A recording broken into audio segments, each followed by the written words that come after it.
આજે વાત કરીશું એક એવી વ્યક્તિની કે જેમણે પોતાના કર્મચારીઓ માટે 6,120 કરોડ રૂપિયાના શેર દાન કરી દીધા.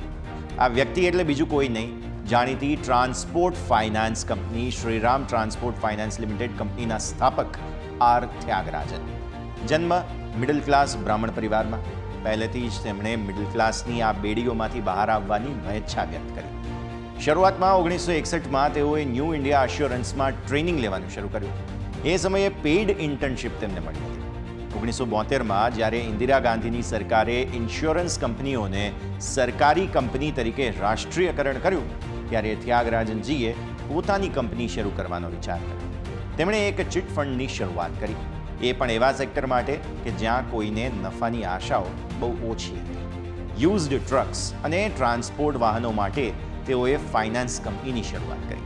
તેઓએ 80% વ્યાજ લેતી કંપનીઓ વચ્ચે ટકવા માટે થઈને 37% વ્યાજ સાથે ઓફર આપી અને તેમને સફળતા મળી.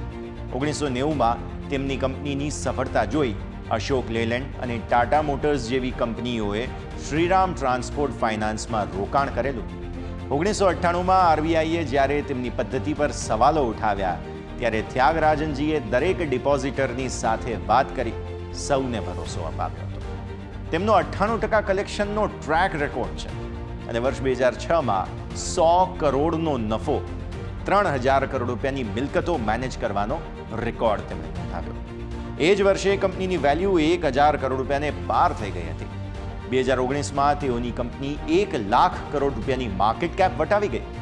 આટલી મોટી સફળતા મળવા છતાં પણ તેમની પાસે પોતાનો ફોન આજની તારીખ સુધી નથી.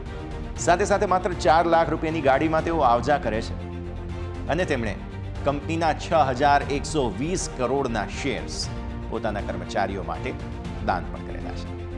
આવા જ વધુ રસપ્રદ વિડીયોઝ માટે જોતા રહો ન્યૂઝ કેપિટલ ગુજરાત.